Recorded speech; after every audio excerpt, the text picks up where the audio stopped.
Hello दोस्तों, आप लोग कैसे हो? जबरदस्त होंगे, मुझे पूरी आशा है। मेरे रसगुल्ले, मेरे मिठाई, मेरे खटाई, आप लोग सब लोग मेरी वीडियो को देखते होंगे और मुझे पूरी आशा है कि आप लोग मेरा सपोर्ट करते होंगे। हाँ, मुझे आशा है कि आप लोग हर वीडियो को फैलाते होंगे और जबरदस्त हमें आप लोग चाहते होंगे। मैं थोड़ा चुंडा हो चुका हूँ, आप लोग देख लें और जबरदस्त आप लोग देखेंगे। आज मैं पढ़ाऊंगा गॉस की परिमेय के अनुप्रयोग।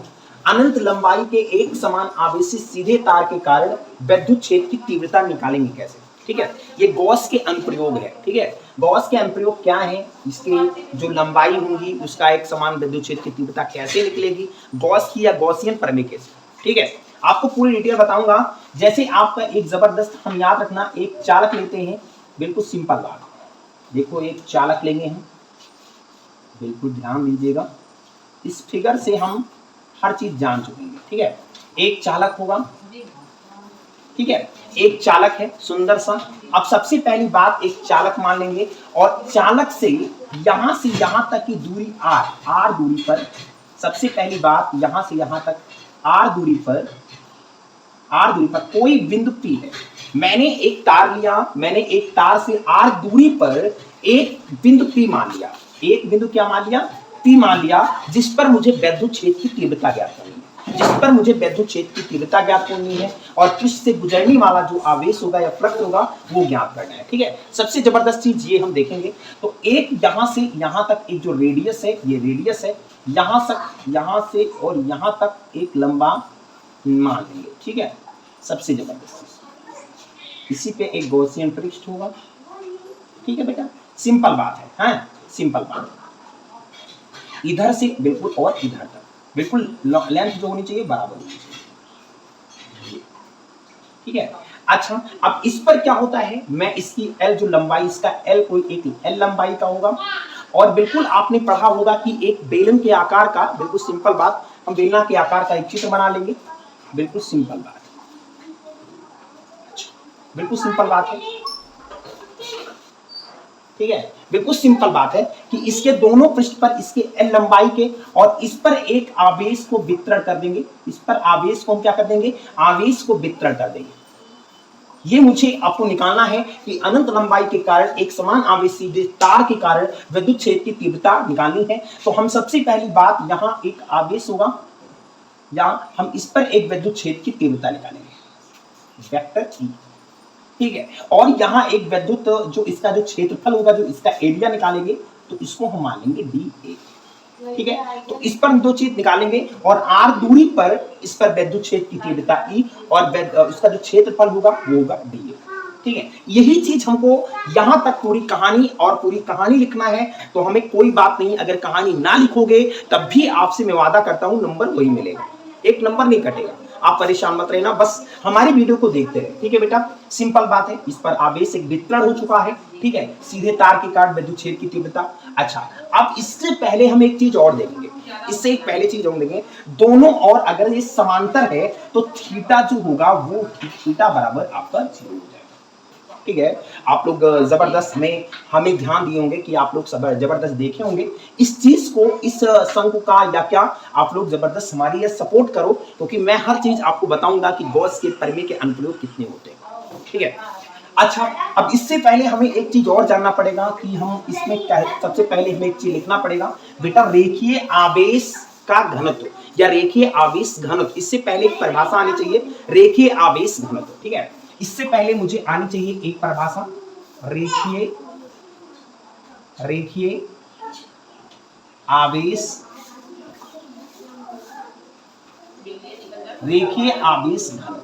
इससे पहले एक परिभाषा आनी चाहिए मुझे, रेखीय आवेश घनत्व। इस सुंदर से हम एक परिभाषा लिखेंगे रेखीय आवेश घनत्व के। ठीक है, अब जबरदस्त आप लोग देखोगे, हम अगर एक चीज परिभाषा बताएंगे तो आप लोग कंठस्थ से सुनिएगा। सबसे पहली बात, किसी तार, हम लिखाएंगे किसी तार के प्रति एकांक लंबाई पर वितरित आवेश की मात्रा को रेखीय आवेश का घनत्व कहते हैं। ठीक है, जैसे परिभाषा लिखेंगे, लिखो सबसे पहले किसी तार, देखोगे इस फिगर को देखते रहोगे, किसी तार है ना, किसी तार, सही से लिख लोगे, थोड़ा टेढ़ी हो जाती राइटिंग बोर्ड पे,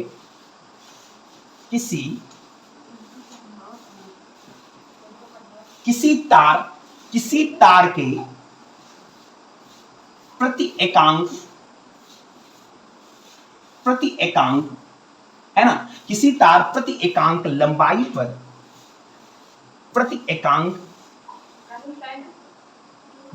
पर है ना, लंबाई पर वितरित, देखोगे लंबाई पर वितरित आवेश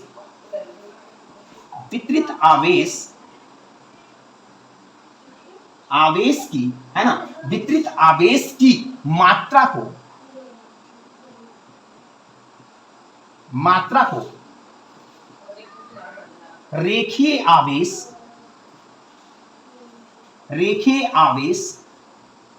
घनत्व कहते हैं। रेखीय आवेश घनत्व कहते हैं।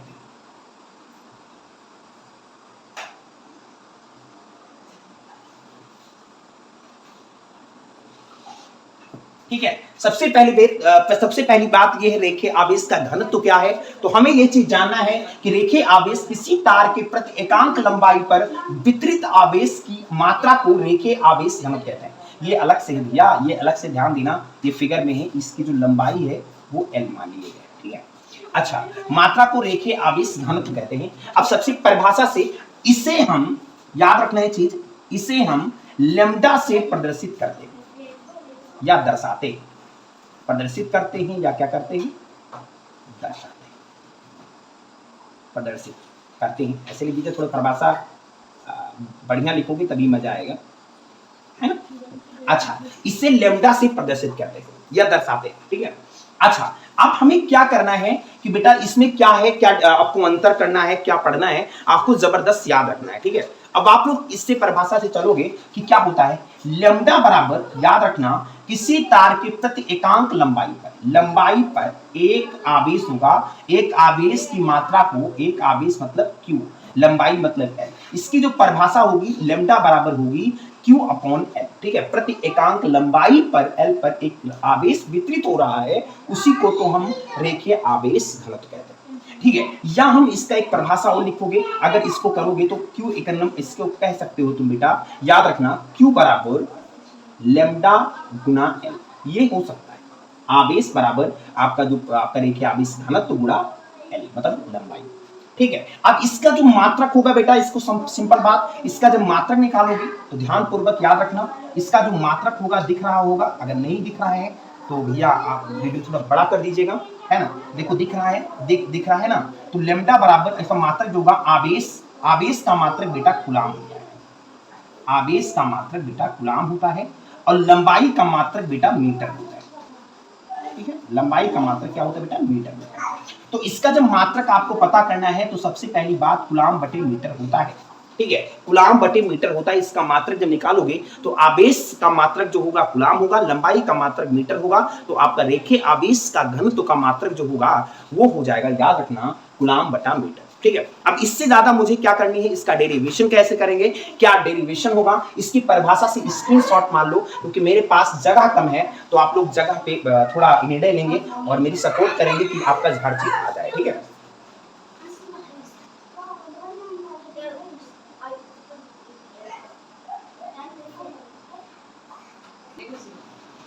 देखो बेटा, अब इससे आगे मुझे डेरिवेशन करना है और इसका जबरदस्त मैं डेरिवेशन करूंगा। आप लोग देखोगे, हम जो फिगर बनाए थे, इसको चित्र आप देखते हो, चित्र को बिगाड़ दिए हैं क्योंकि मैं जगह नहीं है मेरे पास, तो परेशान रहते हैं हम। जगह मिल जाने पर हमें क्या पता है कि ये भी बिगाड़ सकते हैं, कोई दिक्कत नहीं। आपका क्वेश्चन हो ही गया है तो आपका जबरदस्त, ठीक है, इसको मैं इरेज कर, ठीक है, इसको इरेज करें, ठीक है, कोई दिक्कत नहीं है। तो आपको जैसे लिखेंगे हम,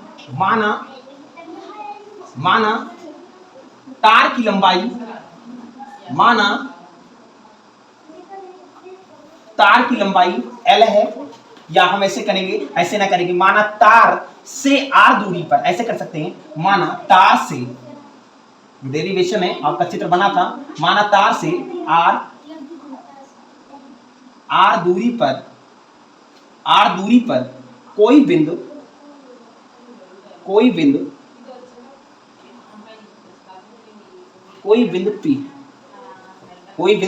P है, जिस पर विद्युत क्षेत्र की तीव्रता ज्ञात करनी है ना, ऐसे लिखेंगे, जिस पर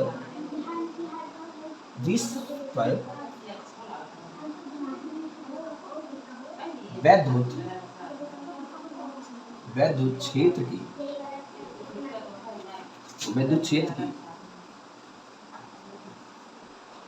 तीव्रता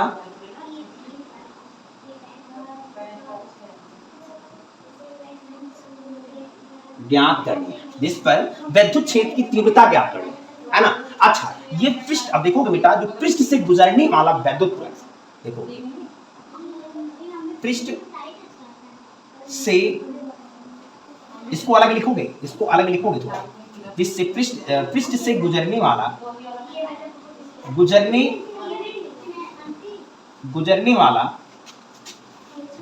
विद्युत फ्लक्स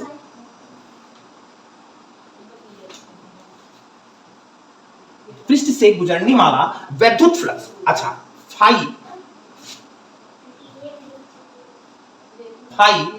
बराबर, याद रखना, अगर किसी का हम टोटल निकालेंगे, अगर किसी का एक चित्र बनाता आपका, जो टोटल इसका जो फ्लक्स निकालेंगे, तो बेटा याद रखना, टोटल निकालने के लिए इंटीग्रल लगा देते हैं। इंटीग्रल निकालने से क्या होता है, विद्युत क्षेत्र की vector E into D A, ठीक है, बिल्कुल सिंपल बात है। तो हमने आपको बताया था कि अगर वेक्टर E और इंटू डी ए वेक्टर हो, तो याद रखना, बिल्कुल सिंपल बात हम बताया था कि जो इसका जो होगा वो हो जाएगा E D A cos theta, है ना। अच्छा, अगर सूत्र नहीं याद हो तो याद रखना, vector E into vector D A बराबर, आपको बताया था कि इसका जो फार्मूला होता है वो होता है E D A cos theta.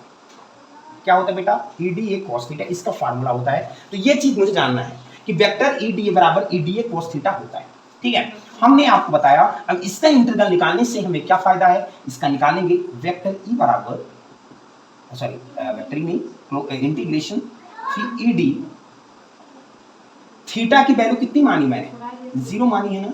Theta की, ये पैरेलल था, समांतर था, तो थीटा की वैल्यू आपको चित्र में बताया था कि अगर पैरेलल हो, समान हो, तो थीटा की वैल्यू 0 होता है, ठीक है। तो हम फिर फाई बराबर ई डी ए कॉस 0 की वैल्यू 1 होती है, इसका मतलब तो फाई बराबर मुझे मिला इंटीग्रेशन ई डी, ठीक है। अगर हम इस चीज को बाहर करेंगे, इस चीज को ई को बाहर करेंगे, तो याद रखना हमें, हमारे पास जो बचेगा वो बचेगा, ठीक है। अब याद रखना बेटा कि हमने बेलन बनाया था, हमने क्या बनाया था, बेलन बनाया था। तो हमने फ्लक्स फाई ई बराबर ई, अगर हम इसका बेलन का जो पृष्ठीय क्षेत्रफल निकालेंगे, तो आपने हाई स्कूल में पढ़ा होगा कि विद्युत जो होगा, बेलन का पृष्ठ का क्षेत्रफल जो होता है वो 2 पाई आर एल होता है। क्या होता है बेटा, इसका जो डीए का, जब याद रखना, जब डीए का निकाले थे, तो इसका जो क्षेत्रफल होता है ये होता है 2 पाई आर एल। आपने पढ़ा बेलन में, तो बेलन में पढ़ा होगा डीए बराबर होता है 2 पाई आर एल। तो इसका जो कंक्लूजन आंसर जो आएगा वो आएगा हमारा, यही तो आएगा, है ना, यही तो आएगा ना, फाई ई बराबर ई गुना 2 पाई आर एल, है ना, ये इतना आएगा, ठीक है। अब गॉसियन पृष्ठ से याद रखना, इतना चीज हमारे पास नोट करेंगे और जबरदस्त हमारी वीडियो को फैला देंगे, क्योंकि तो हर चीज आपको कंक्लूजन से बता रहे हैं और जबरदस्त बता रहे हैं, ठीक है। देखो, इससे आगे हमें यह जबरदस्त पता हुआ कि फाई ई बराबर ई गुना 2 पाई आर एल होता है। अच्छा, ये बताओ बेटा, सिंपल बात, हम इसको अगर इरेज कर दें, इस चीज को आप नोट कर लिए तो ठीक है, अगर ना करे हो तो भी हम देख लें, इसको स्क्रीनशॉट मान लो, स्क्रीनशॉट मान लिए।